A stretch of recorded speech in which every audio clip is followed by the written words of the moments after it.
उधमपुर के शहीद भगत सिंह पार्क में आज आंगनबाड़ी वर्कर्स द्वारा जम्मू कश्मीर यूटी प्रशासन के खिलाफ प्रदर्शन किया गया। प्रदर्शनकारियों ने बताया कि सरकार द्वारा उन्हें आज तक स्थायी तो नहीं किया गया, लेकिन उनकी रिटायरमेंट के लिए योजना तैयार कर दी गई है, जिसके चलते ना तो उन्हें कोई ग्रेविटी दी जाएगी और ना ही उन्हें कोई पेंशन मुहैया करवाई जाएगी। ऐसे में उन्होंने इस योजना में बदलाव करने की मांग उठाई है।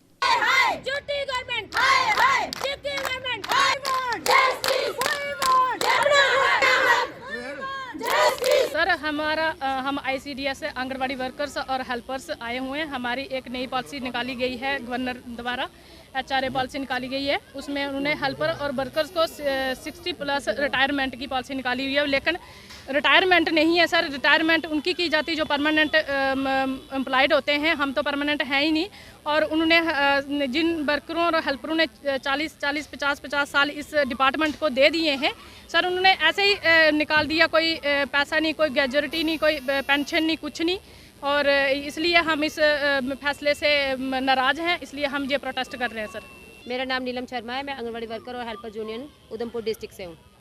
ICDS डिपार्टमेंट से हम जुड़े हुए हैं और हमें आज के जो प्रोटेस्ट है, हमारा प्रोटेस्ट हमारा इसीलिए है क्योंकि 30 नवंबर को जो एक आर्डर निकाला गया था, उसका नाम था HR policy, human resource policy जो है वो न्यू लॉन्च की गई है, जिसके तहत हमें बिल्कुल नहीं बताया गया था। रात को 11:30 बजे मैसेज किया था, रात को 11:30 बजे जो है वो आर्डर निकाला गया है। उसमें लिखा था कि जो 60 से अबव वर्कर्स हो गई हैं उनको डिसंगेज किया जाएगा। वो तो कह रहे हैं कि रिटायर है, लेकिन हमारे अकॉर्डिंग वो जो है वो रिटायर नहीं है। उसमें डिसंगेज कर दिए हैं कि 60+ जो हो गए वर्कर्स उनको डिसंगेज कर देंगे। और साथ में एक और उन्होंने साथ में पॉलिसी जोड़ दी है कि जो वर्कर्स एक वार्ड में रहती है, उस वार्ड में नौकरी करती है, तो अगर वो दूसरी वार्ड में अगर शिफ्ट अपना हाउस ही कर देती है या उसकी मैरिज हो जाती है, उसको भी डिसंगेज किया जाएगा।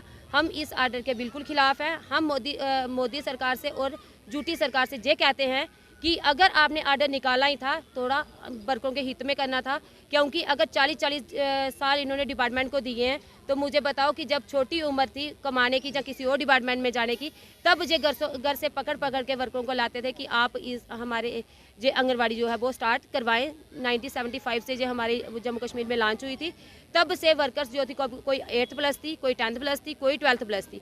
बीच में मुझे लगता है कि कोई 5% वर्कर जो होगी वो तब 10th पास थी। बाकी अदरवाइज वर्कर्स जो थी वो 5th और 8th पास थी। लेकिन अब इन्होंने पॉलिसी निकाली है कि 10th पास जो है वो हेल्पर होगी, 12th पास जो है वो वर्कर होगी।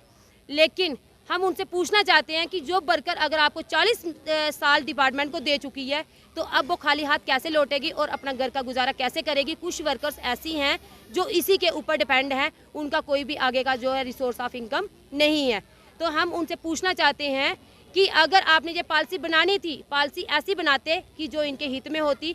पॉलिसी हमने इनसे ये डिमांड रखी थी, हमने 6 महीने पहले भी प्रोटेस्ट किया था, उसमें भी ये डिमांड रखी थी कि एक पॉलिसी बनाओ जिसमें रिटायरमेंट के लिए 3 लाख तक वर्कर को दो, 5 लाख को हेल्पर को दो, और कम से कम इनको थोड़ी पेंशन जो है वो दे दो, जिससे इनका अपना गुजारा बस्ता भी होता रहेगा और साथ में बुढ़ापा जो है वो समय से निकल जाएगा और इनको कोई परेशानी नहीं होगी। आज के ज़माने को लेके अगर देखा जाए तो 3 लाख 5 लाख भी बहुत कम है, लेकिन हम इस गवर्नमेंट से इतने मतलब कि वो शर्मसार हैं कि इन्होंने 2-3 लाख की बात तो छोड़ो, इन्होंने हम तक देखा तक नहीं। जो इनकी पेंडिंग सैलरी थी उनको वो भी नहीं दे रहे हैं, ऐसे ही डिसंगेज कर रहे हैं। Deshbhagat university Punjab courses offered PhD, post graduate, under graduate, PG diploma, certificate. Contact us for admissions.